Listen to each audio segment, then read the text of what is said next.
सर्वोच्च अदालतको आदेशबाट परमादेशबाट हो नियुक्त भएको प्रधानमन्त्री, परमादेशको अर्थ हामी आदेश दिन्छौँ। प्रधानमन्त्रीले राजीनामा दिनुपर्छ, तर प्रधानमन्त्रीले राजीनामा दिन्छन् भन्ने मलाई लाग्दैन, किनकि उनी सत्ताको लागि जे पनि गर्ने व्यक्ति हुन्। यदि एमाले आफ्नो अलिकति पनि ओज बचाउन चाहन्छ भने प्रधान न्यायाधीशमाथि महाभियोगको प्रस्ताव संसदमा दर्ता गर्नुपर्छ। प्रधान न्यायाधीशले तत्काल राजीनामा दिनुपर्छ। उहाँसँग अर्को कुनै विकल्प छैन कि त उहाँले ठुलो एउटा विरोधको सामना गर्नुपर्छ। प्रधानमन्त्री गठबन्धनका मानिसहरू यस्तो कुरोको डिफेन्ड गरेर बसेका छन् र प्रधान न्यायाधीशले मात्रै दिएर पुग्दैन, प्रधानमन्त्री पनि यसको लागि त्यति नै जिम्मेवार हुनुहुन्छ, यो गठबन्धन पनि त्यति नै जिम्मेवार छ। यसले डेमोक्रेसीलाई समाप्त पार्ने काम गर्यो। त्यसैले यदि प्रधान न्यायाधीशमाथि मिडियाले लगाएको आरोप गलत हो भने प्रधान न्यायाधीशले इन्स्ट्यान्टली त्यही दिन यी सम्पूर्ण मिडियाहरूमाथि मुद्दा चलाउनु पर्थ्यो। सरकारलाई नागरिकको न्यायसँग, नागरिकको सरोकारसँग कुनै पनि सम्बन्ध नै छैन। सरकार खालि सत्तामा। प्रधान न्यायाधीशले राजीनामा त दिनैपर्छ।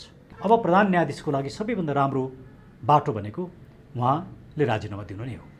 अब उहाँ अदालतमा आएर फेरि प्रधान न्यायाधीशको रूपमा म काम गर्छु भन्ने उहाँले त्यो दृष्टता राख्नु हुँदैन।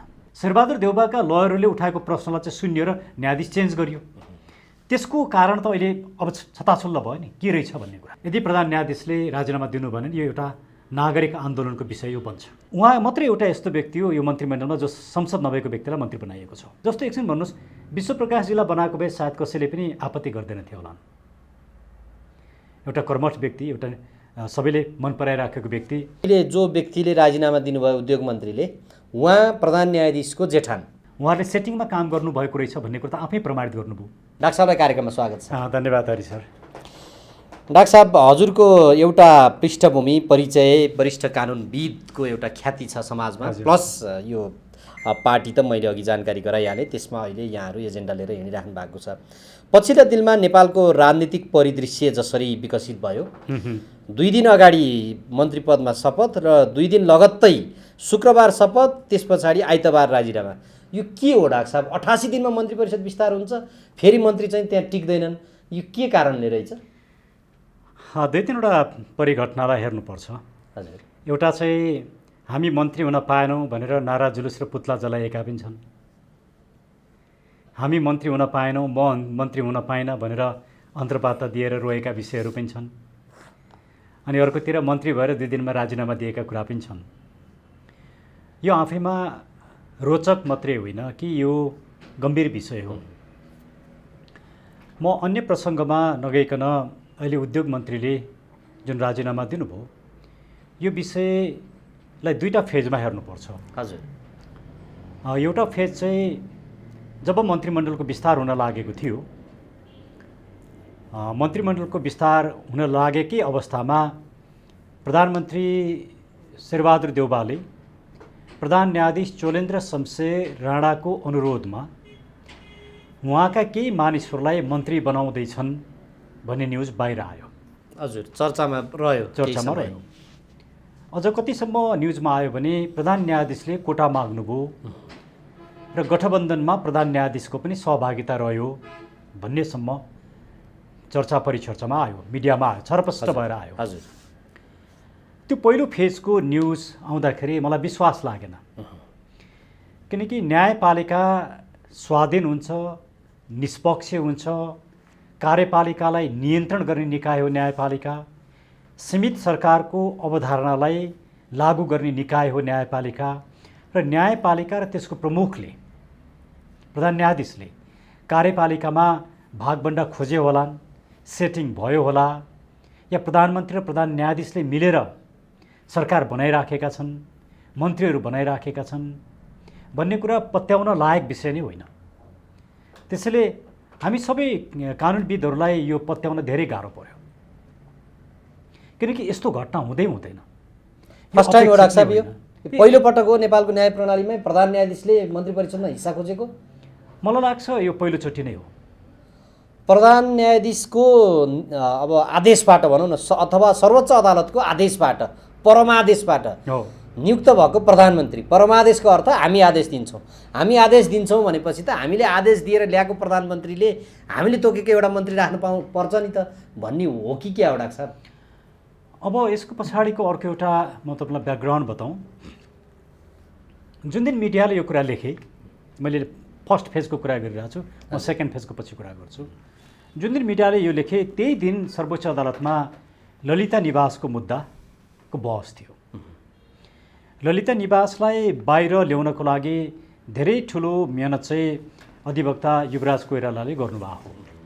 त्यसको मुद्दा बालकृष्ण न्यौपानेजीले लिएर जानुभएको हो र त्यस दिन कुनै एकजना लयरले सामान्यतया 2 चोटिसम्म मुद्दा रोक्न पाइन्छ, स्थगित गर्न पाइन्छ र उहाँले हटाउनको लागि निवेदन दिनुभयो, तर प्रधान न्यायाधीशले हटाउन मान्नु भएन।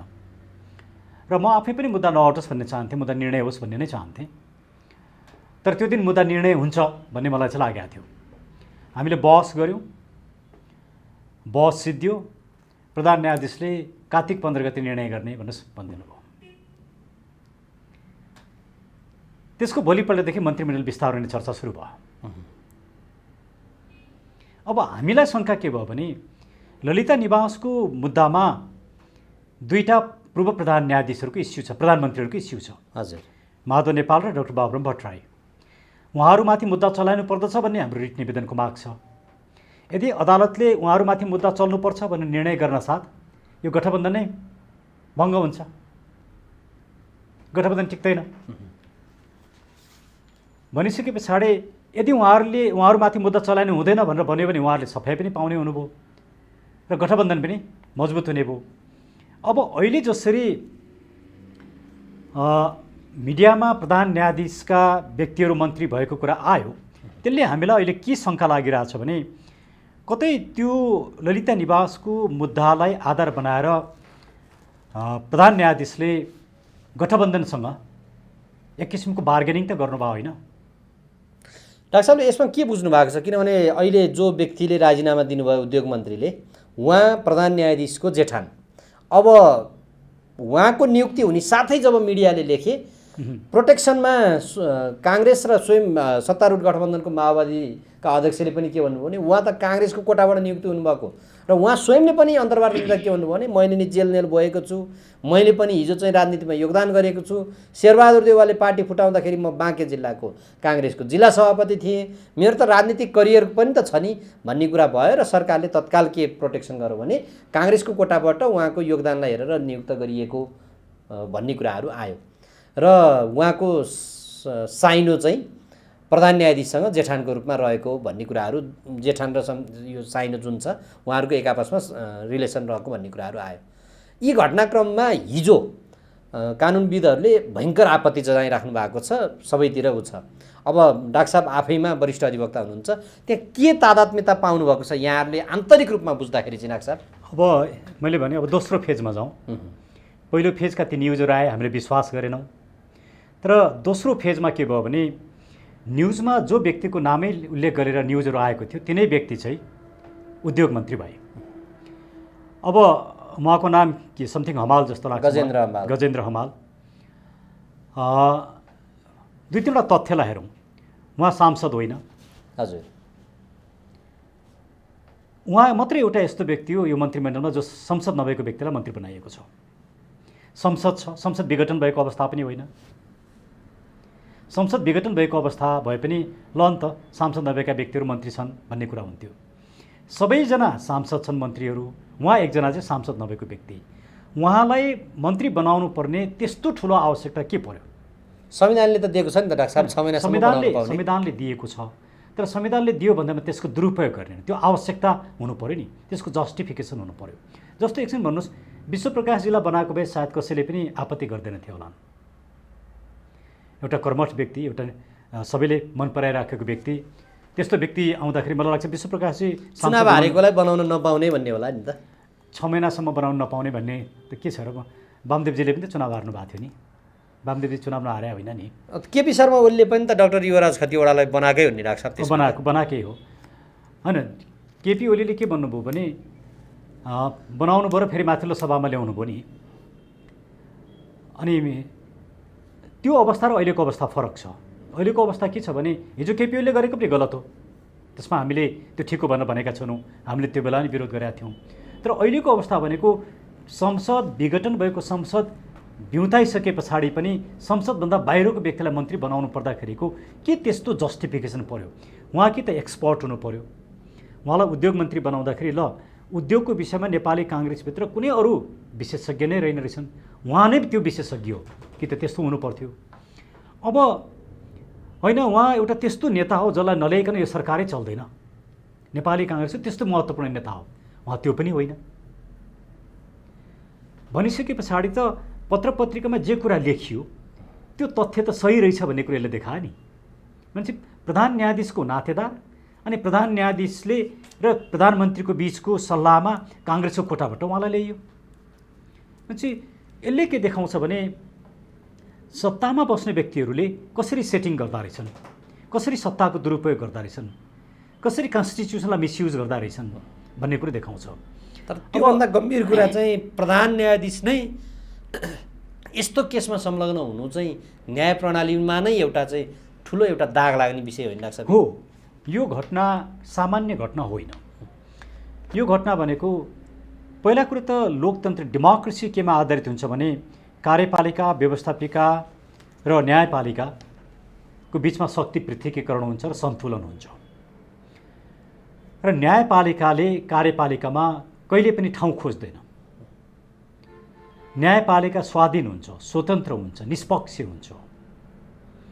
न्याय दिँदाखेरि कानुनका आधारभूत सिद्धान्तका आधारमा दिइन्छ। कसलाई मन्त्री बनाउने, कार्यपालिकामा भूमिका खोज्ने, स्वार्थ बोकेर, सत्ताको स्वार्थ बोकेर न्याय गरिँदैन। तर यसले के देखायो भने महत्त्वपूर्ण पोलिटिकल इस्युजहरूमा त सत्ताको स्वार्थ जोडिएर निर्णय गरिँदो रहेछ भन्ने कुरो आज आएर उदाङ्ग भयो नि। ललिता निवासको अघि डाक्टर साहबले दिनुभएको उदाहरणको रिलेसन यहाँनिर देखिन्छ हो, यहाँनिर देखिन्छ। किनभने ललिता निवासको मुद्दा सुनवाई भइसक्ने, निर्णय सुनाउन कार्तिक 15मा तोकिने अनि मन्त्रीमण्डल बन्न सुरु गर्ने। त्यसले के देखाउँछ भने मलाई मेरो मान्छेलाई मन्त्री दियो भने ठिक छ, दिएन भने म तिमीलाई ललिता निवासमा ठिक गर्छु भन्ने कति त्यो हरकत त प्रधान न्यायाधीशले राखेका होइनन्। न त त्यही दिन निर्णय सुनाउन नसक्ने केही पनि थिएन, त्यही दिन निर्णय सुनाउनु पर्थ्यो। यसबाट अन्य थुप्रै मुद्दाहरू, हिजो जसरी संसद पुनर्स्थापित भयो भने संसद पुनर्स्थापना त्यो बेन्चमा त त्यसको नेतृत्व प्रधान न्यायाधीशले नै गर्नुभएको छ। राजनीतिक उद्देश्य बोकिएको हो कि भन्ने शङ्का त उठ्यो नि। अब हिजो सैद्धान्तिक विवाद थियो, संविधानका विषयमा यो सिद्धान्त ठिक भयो कि ठिक भएन भन्ने सैद्धान्तिक विवाद थियो। सैद्धान्तिक विवाद सधैँ हुन्छ, तर अहिले त सैद्धान्तिक विवाद राजनैतिक स्वार्थको अवस्था रहेछ भन्ने कुरो उदाङ्ग भयो। यसले के देखाउँछ भने प्रधान न्यायाधीश चोलेन्द्र शमशेर राणाले हिजो कतिपय अवस्थामा उहाँले न्यायपालिकालाई बचाउन केही महत्त्वपूर्ण कामहरू पनि गर्नुभएको छ। तर अहिले आएर जीवनमा बहुतै ठुलो, नराम्रो र गम्भीर गल्ती गर्नुभयो। त्यो गल्ती भनेको न्यायपालिकाको स्वाधीनतालाई समाप्त पार्ने, न्यायपालिकाको ओजलाई समाप्त पार्ने, न्यायपालिकाको जनआस्था समाप्त पार्ने, न्यायपालिकाको मर्यादा समाप्त पार्ने। यो काम भनेको उहाँले न्यायपालिकाको अवहेलना गर्नुभयो। प्रधान न्यायाधीशले चाहिँ अवहेलना गर्दैन भन्ने होइन। प्रधान न्यायाधीशले न्यायाधीशको आचार संहिता विपरीत गएर यस्ता काम गर्छन् भने त्यो आचार संहिता विपरीत गएर गरिएका कामहरूले न्यायपालिकाको कन्टेम्प्ट हुन्छ, अवहेलना हुन्छ।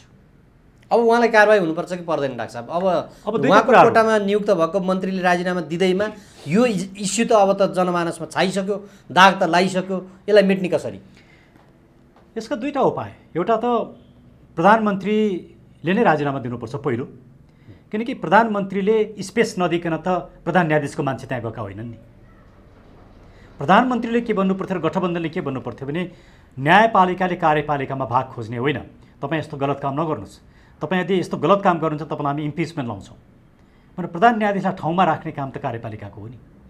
उहाँले नै के गर्नु, आफ्नो सत्ता टिकाउनका लागि प्रधान न्यायाधीशलाई समेत भागभण्डामा मुस्नुभयो। यसले गर्दाखेरि सबैभन्दा ठुलो दोषी प्रधानमन्त्री हुनुहुन्छ। प्रधानमन्त्रीले राजीनामा दिनुपर्छ, तर प्रधानमन्त्रीले राजीनामा दिन्छन् भन्ने मलाई लाग्दैन, किनकि उनी सत्ताको लागि जे पनि गर्ने व्यक्ति हुन्, उनमा राजनीतिक नैतिकता नै छैन। जसमा राजनीतिक नैतिकता छैन त्यस्तो व्यक्तिलाई तपाईँले गलत काम गर्नुभयो अब राजीनामा दिनुहोस् भनेर दिँदैनन्। पब्लिक नै उठ्नुपर्छ, ठुलै विद्रोह चाहिन्छ। तर सँगसँगै अचम्मको कुरा त प्रचण्डले मन्त्री नियुक्ति भएको घटना एकदम ठिक हो, राम्रो हो, तपाईँले विरोध नगर्नुहोस् भनेर डिफेन्ड किन गर्नु पर्यो? यसबाट त सेटिङ रहेछ भन्ने कुरा देखियो नि। प्रचण्ड त्यसको डिफेन्समा ओर्लिए। हो, स्वयं सरकार नै बचाउमा उत्रियो डाक्टर साहब। सरकारका महत्त्वपूर्ण मन्त्रीहरू बचाउमा उत्रिए, यो जरुरी थिएन। उहाँहरूले त यदि नागरिकहरूलाई चित्त बुझ्दैन, तपाईँहरूलाई शङ्का लाग्यो भने हामी छानबिन गर्छौँ, यो विषयमा छानबिन समिति बनाउँछौँ, एउटा निष्पक्ष छानबिन समिति बनाउँछौँ, भन्नुहोस् कसको नेतृत्वमा बनाउँ, मिडियाले बोल्नुहोस्। मैले एउटा स्वतन्त्र छानबिन समिति बनाइदिएको भए हुन्थ्यो। उहाँहरूले त्यति पनि गर्न सक्नु भएन नि। त्यो गर्न नसक्नुको अर्थ के हो भने उहाँहरूले सेटिङमा काम गर्नुभएको रहेछ भन्ने कुरा त आफै प्रमाणित गर्नुभयो एकातिर। अर्कोतिर यति ठुलो विषय यदि प्रधान न्यायाधीशमाथि मिडियाले लगाएको आरोप गलत हो भने प्रधान न्यायाधीशले इन्स्ट्यान्टली त्यही दिन यी सम्पूर्ण मिडियाहरूमाथि मुद्दा चलाउनु पर्थ्यो कन्टेम्प्ट अफ कोर्टमा। तपाईँहरू न्यायपालिकामाथि हमला गर्ने, न्यायपालिकाको स्वाधीनता र निष्पक्षतामाथि प्रश्न उठाउने, यो त ठुलो विषय हो नि, सानो विषय होइन। उहाँले मुद्दा चलाउनु पर्थ्यो, तर मुद्दा चलाउन त सक्नु भएन। न मिडियामाथि मुद्दा चलाउन सक्नुभयो, न छानबिन समिति नै गठन गर्नु। प्रधान न्यायाधीशले पनि ममाथि यस्तो यस्तो यस्तो एलिगेसन लाग्यो, म छानबिन गराउन तयार छु, र एउटा निष्पक्ष आयोग म छानबिन गराउँछु भनेर भन्न सक्नु पर्थ्यो नि। उहाँले पनि भन्न सक्नु भएन। मैले त भनेको थिएँ त्यही बेला यो चाहिँ छानबिन गराउनु पर्छ, र छानबिनले मिडिया दोषी देख्यो मिडियालाई कारबाही हुनुपर्छ, प्रधान न्यायाधीश र प्रधानमन्त्री दोषी देखियो उनीहरूमाथि कारबाही हुनुपर्छ। अब यति ठुलो कन्ट्रोभर्सी भइसके पछाडि, अदालतको डिग्निटीमा यति धेरै विवादास्पद विषय बनिसके पछाडि, प्रधान न्यायाधीश यति धेरै विवादास्पद बनिसके पछाडि अब प्रधान न्यायाधीशको लागि सबैभन्दा राम्रो बाटो भनेको उहाँले राजीनामा दिनु नै हो। अब उहाँ अदालतमा आएर फेरि प्रधान न्यायाधीशको रूपमा म काम गर्छु भन्ने उहाँले त्यो दृष्टता राख्नु हुँदैन, न्यायपालिकालाई विवादमा लानु हुँदैन। एउटा व्यक्तिको कारणले गर्दाखेरि उहाँ एउटा व्यक्ति हो, प्रधान न्यायाधीश इन्स्टिट्युसन हो, तर चोलेन्द्र शमशेर राणा एउटा व्यक्ति हुन्। प्रधान न्यायाधीश भइन्जेलसम्म प्रधान न्यायाधीशको हैसियतमा काम गर्नुपर्छ, तर उहाँले प्रधान न्यायाधीशको हैसियतमा काम गर्नु भएन। उहाँले त्यो सिङ्गो इन्स्टिट्युसनलाई नै समाप्त पार्ने, विवादास्पद बनाउने, धुमिल बनाउने, त्यसको गरिमालाई भत्काउने काम गर्नुभयो। अब उहाँको लागि सबैभन्दा उपयुक्त के हो भने उहाँले एउटा ब्लन्डर, ठुलो गल्ती गर्नुभयो, त्यो कुरो उहाँले महसुस गर्नुपर्छ र राजीनामा अनकन्डिसनल राजीनामा दिनुपर्छ। उहाँले राजीनामा दिनु भएन भने भोलि सिङ्गो लिगल कम्युनिटी उहाँको विरुद्धमा उभिन सक्छ। यो त ठुलो घोषणा र चुनौती पनि भयो। तर नेपालको राजनीतिक दलहरूले पनि शक्ति पृथकीकरण भन्छन्, अनि अदालतले आफ्नो पक्षमा फैसला हुँदाखेरि चाहिँ ओहो भन्ने गुणगान गाउने पनि प्रवृत्ति देखिन्छ। होइन भने जस्तो हिजो पूर्व प्रधान न्यायाधीश सुशीला कार्कीले एउटा व्यक्तिको नियुक्तिको विषयमा चाहिँ रातारात त्यहाँ महाभियोगको लागि हस्ताक्षर कलेक्सन गरिएको थियो। आजको दिनमा नेपालका राजनीतिक दलहरूले चाहिँ प्रधान न्यायाधीशले यो कम्तीमा न्यायपालिकालाई विवादित त ल्याउनु नै भइहाल्यो, प्लस यो कार्यपालिका पनि मुछियो, त्यसकारणले अब उहाँले या त हट्नुपर्छ होइन भने हटाइनुपर्छ भनेर अरू राजनीतिक दलहरूले, किनभने यहाँ राजनीतिक व्यक्तित्व पनि हुनुहुन्छ, त्यो यो खालको महाभियोगको प्रस्तावमा जान सक्ने रहन्छन् रहँदैन। डाक्टर साहब लगायत धेरै व्यक्तिहरूले राजीनामा नआएको परिदृश्यपछि अब अहिले गठबन्धन त महाभियोगमा जाँदै जाँदैन, किन गठबन्धन त प्रोटेक्सनमा लागेको छ। गठबन्धन र प्रधान न्यायाधीश त मिलेको देखियो नि। तर नेकपा एमाले जसले एउटा बदला लिने या रिभेन्जको दृष्टिकोणले होइन कि एउटा राइट कजको लागि जुडिसियरी इन्डिपेन्डेन्ट हुनुपर्छ, कार्यपालिकाले जुडिसियरीमा हस्तक्षेप गर्न हुँदैन, जुडिसियरीले कार्यपालिकामा भाग खोज्न हुँदैन भने यो राइट कजको लागि एमाले मलाई लाग्छ यदि एमाले आफ्नो अलिकति पनि ओज बचाउन चाहन्छ भने प्रधान न्यायाधीशमाथि महाभियोगको प्रस्ताव संसदमा दर्ता गर्नुपर्छ। अब उहाँहरूले गर्नुहुन्छ गर्नु नै हेरौँ। सबै दलहरू स्वार्थकै राजनीति गरिराखेका छन्, उहाँहरू स्वार्थभन्दा माथि उठ्न सक्नुभएको छैन। त्यसैले यी कुनै पनि दलहरूबाट आशा गर्न चाहिँ म सक्दिनँ, म आशा गर्ने पक्षमा छैन। उहाँहरूले नै यो मुलुकको यो अवस्था सिर्जना गर्नुभयो।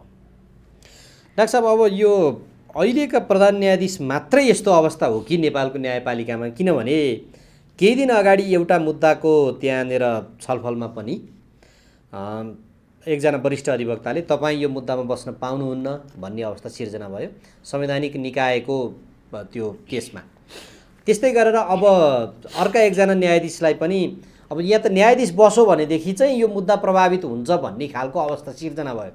यो समग्र भनेको चाहिँ यो न्यायाधीश यहाँ यो केसमा यो न्यायाधीश बसो भनेदेखि चाहिँ यहाँ त न्याय नै के पाइन्छ पाइँदैन भन्ने एउटा जनमानसमा पनि त्यो एउटा त्यो त्यो त्यो आशंकाको अवस्था सिर्जना भयो। त्यो त जस्तो भन्नुहोस् न, शेरबहादुर देउबाजीहरूले निवेदन लिएर जाँदाखेरि जब रिट लिएर जानुभयो, उहाँका लयरहरूले त फलाना फलाना न्यायाधीशहरू बस्नु हुँदैन भनेर भन्नुभयो नि।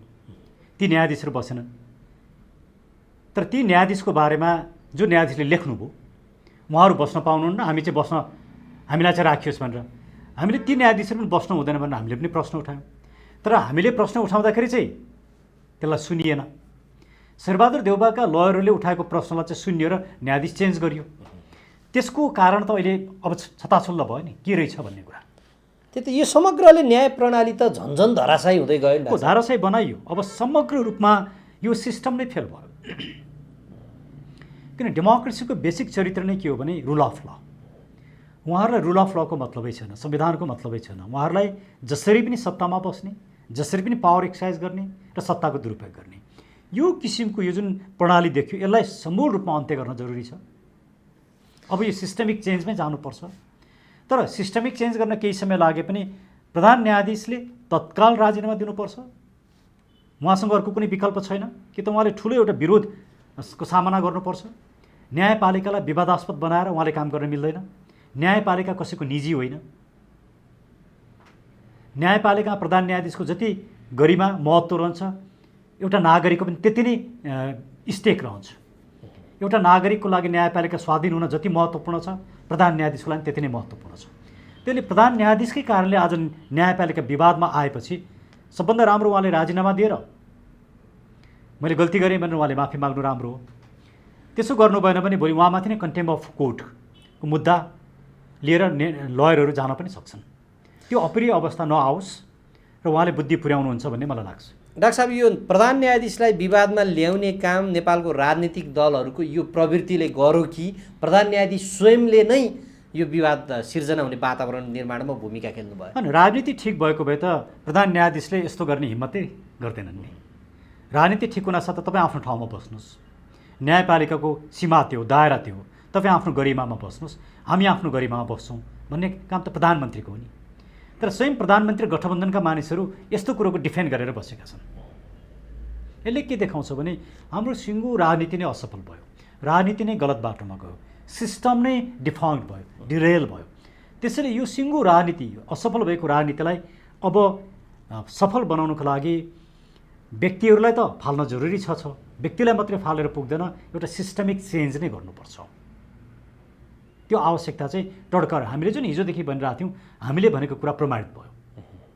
हामीले सही कुरा भनेका रहेछौँ भन्ने कुरा आज स्थापित भयो। त्यसो हुँदा अब यो जुन तथ्यमा उभिएर हिजो संविधानलाई केपी शर्मा ओलीले अर्थात् तत्कालीन प्रधानमन्त्रीले डिरेल गरे, संविधानमै एउटा ट्र्याकबाट बाहिर लगे, विधिको शासनलाई उल्लङ्घन गरे भन्ने जुन अवस्थामा थियो र त्यो तथ्यको डिफेन्डमा उनीहरू बसेका थिए, आज उनीहरू सबैले ती सबै तथ्यहरूलाई धुमिल बनाए। राइट। उहाँको उद्देश्य सत्ता मात्रै हो, डेमोक्रेसी पनि होइन, सिस्टम पनि होइन, कन्स्टिट्युसन पनि, रुल अफ ल पनि होइन। जे गर्दा सत्ता बच्छ त्यही हो। त्यसले यो त यस्तो किसिमको अराजकता, सत्तामा बसेकाहरूले गर्ने अराजकता, नागरिकहरूले अराजकता गरेका छैनन्। नागरिकहरूले अहिले पनि कानुनको शासन मानेका छन्, कानुन मानेका छन्। तर सत्तामा बस्नेहरू चाहिँ, पावरफुल मान्छेहरू चाहिँ अराजक बनेका छन्। उनीहरूलाई कानुन पनि लाग्दैन, उनीहरूले जे गरे पनि हुन्छ, मैले जे गरे पनि हुन्छ भन्ने प्रवृत्ति छ। कसरी प्रधान न्यायाधीश र प्रधानमन्त्रीले यत्रो सेटिङ गर्न सक्नुभयो? यसमा प्रधानमन्त्रीको राजनीतिक दलका नेताहरू किन बोल्दैनन् र स्वयं न्यायालयका अन्य न्यायाधीशहरू पनि किन बोल्न सक्दैनन्? होइन, सामान्यतया न्यायाधीशहरू हामीहरू जस्तो पब्लिकली बोल्दैनन्, त्यो उहाँहरूको डेकोरमले दिँदैन। तर अब अदालत अहिले त बिदा छ, अदालत खुल्छ। अदालत खुलिसके पछाडि न्यायाधीशहरूको बिचमा पनि यो एउटा छलफलको विषय निश्चित रूपमा बन्छ भन्ने मलाई लाग्छ, भन्नु पनि पर्छ। अब न्यायाधीशहरूले यसलाई छलफलको विषय नै बनाउनु भएन भने यो अचम्मको कुरा हुन्छ। अब अहिले सबै कुरा बिदा भएकोले बार पनि अब बिदाकै अवस्थामा छ।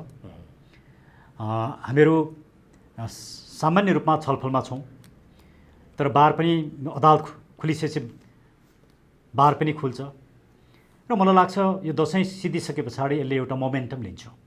तर त्योभन्दा अगाडि नै प्रधान न्यायाधीशले राजीनामा दिनुभयो भने उपयुक्त हुन्छ र प्रधान न्यायाधीशले मात्रै दिएर पुग्दैन, प्रधानमन्त्री पनि यसको लागि त्यति नै जिम्मेवार हुनुहुन्छ, यो गठबन्धन पनि त्यति नै जिम्मेवार छ। यसले डेमोक्रेसीलाई समाप्त पार्ने काम गर्यो, त्यसैले शेरबहादुर देउबाजीले पनि राजीनामा दिनुपर्छ। डाक्टर साहब, अब यो डेमोक्रेसी विधिको शासन यो समग्र उल्लङ्घन गर्यो, त्यस कारणले राजीनामा भन्ने डाक्टर साहबले प्रष्ट भन्नुभयो।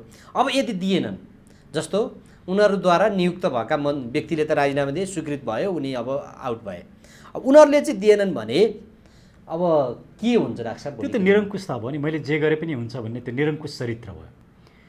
निरङ्कुशतालाई पिपुलले सहनै कि नसक्ने प्रश्न त्यहाँ आउँछ। त्यसबाट यो निर्णय पिपुलले गर्छन्, त्यसले एउटा विद्रोह सिर्जना गर्न सक्छ। नेपालका लागि नेपाली पार्टीले जसरी एमसिसीको विषयलाई निरन्तर उठान गरेको छ, यो विषय, यस्ता विषयहरूमा पनि भोलिको दिनमा जनतालाई आह्वान गरेर यो प्रदर्शन अथवा यो जनआह्वान गर्न सक्छ डाक्टर साहब? हामी यो विषयमा छलफलमा छौँ। नेपालका लागि नेपालीले थुप्रै कानुन व्यवसायहरूसँग कन्सल्ट गरिराखेको छ। हामी यो कन्सल्टेसनको प्रक्रिया सिद्धिसके पछाडि यसमा एउटा निर्णयमा पुग्छौँ। तर मलाई व्यक्तिगत रूपमा के लाग्छ भने यदि प्रधान न्यायाधीशले राजीनामा दिनु भने यो एउटा नागरिक आन्दोलनको विषय यो बन्छ। ती सिंहदरबारको त्यहीँ सर्वोच्च अदालतको बाहिर नजिकै रहेको 500 मिटरको दूरीमा रहेको माइतीघर मण्डलामा अहिले पछिल्ला केही दिनमा खुट्टामा यत्रो फोका उठाएर 20 दिनदेखि हिँडेर आएर केही व्यक्तिहरूले न्याय मागिरहेका छन्, महिलाहरूले न्याय मागिरहेका छन्। तर प्रधान न्यायाधीशले यो विषय सुन्नु भएको छैन। अब यो चाहिँ कार्यपालिका थ्रु लिएर जान पर्ने थियो कि न्यायपालिकाले यो कार्यपालिकाको विषय हो। यो कार्यपालिकाको विषय हो। कार्यपालिकाले घटनाको छानबिन गर्नु पर्यो, दोषीमाथि कारबाही गर्नु पर्यो, कार्यपालिकाको विषय हो। यसमा प्रधान न्यायाधीश जिम्मेवार हुनुहुन्न। तर कार्यपालिकाले हेर्नुहोस् कति विदारक छ त्यो। न्याय माग्न ती महिलाहरू, ती पीडितहरू 20 दिनसम्म हिँडेर आएका छन् नेपालगञ्जबाट, पानीमा झरीमा भिजेका छन्, घाममा हिँडेका छन्, उनीहरूको स्वास्थ्य अवस्था नाजुक छ। अनि माइतीघर मण्डलामा जो बसेका थिए पुलिसले त्यहाँबाट उठाएर लिएर जान्छ। उनीहरूलाई त्यहीँ सुरक्षित गर्नुपर्ने हो नि। उनीहरूसँग टेन्ट थिएन, सरकारले ल्याएर टेन्ट राख्नुपर्छ। उनीहरूसँग सरकारले नेगोसिएसन गर्नु, उनीहरूको समस्या पो समाधान गर्नुपर्थ्यो। त्यहाँ सुरक्षित भएनन् भनेर पुलिसले उठाएर लिएर जाने होइन नि। कस्तो एउटा उल्टो दिशामा सरकार गइरहेछ। सरकारलाई नागरिकको न्यायसँग, नागरिकको सरकारसँग कुनै पनि सम्बन्ध नै छैन। सरकार खालि सत्तामा, कसरी सत्तामा बस्ने र सत्ताको दुरुपयोग कसरी गर्ने। त्यो आजको मात्रै कुरा होइन। हिजो ओलीजी हुँदा पनि त्यही थियो, अहिले पनि त्यही छ। ओलीजीभन्दा अगाडि पनि त्यही थियो, अहिले पनि त्यही छ। यसले के देखाउँछ भने सिङ्गो हाम्रो सिस्टम चाहिँ डिरेल भइसक्यो। यसले अब नेपाल र नेपालीको हित गर्न सक्दैन। त्यसैले यो सिस्टमलाई फाल्न, अन्त्य गर्न जरुरी भइसक्यो। तर त्योभन्दा पहिला प्रधान न्यायाधीशले राजीनामा त दिनैपर्छ, किनकि यो न्यायमाथि गरिएको खेलबाड, यति ठुलो खेलबाड गर्ने छुट उहाँलाई छैन। उहाँ जतिसुकै शक्तिशाली भए पनि, जतिसुकै ठुलो व्यक्ति भए पनि, उहाँ देशभन्दा ठुलो होइन, उहाँ सिस्टमभन्दा ठुलो होइन, न्यायभन्दा ठुलो होइन, संविधान र कानुनभन्दा ठुलो होइन। उहाँले न्यायका आधारभूत मान्यतालाई स्वीकार गर्नुपर्छ। न्यायपालिकालाई विवादास्पद बनाउनु हुँदैन। त्यतिसम्मको जिम्मेवारी त उहाँले लिनु पऱ्यो। त्यति पनि लिनु भएन भने मलाई लाग्छ यो स्थिति विस्फोटक हुन्छ। हुन्छ डाक्टर साहब, समय दिनुभयो, म यहाँलाई धन्यवाद र आभार व्यक्त गर्दछु। हस्, यहाँहरू सबैलाई विजयादशमी, छठ, भिन्तुना लगायत आउने सबै पर्वहरूको हार्दिक मङ्गलमय शुभकामना दिन चाहन्छु। डाक्टर साहब र हाम्रो सम्पूर्ण टिमबाट हामी पनि शुभकामना व्यक्त गर्न चाहन्छौँ। नमस्ते।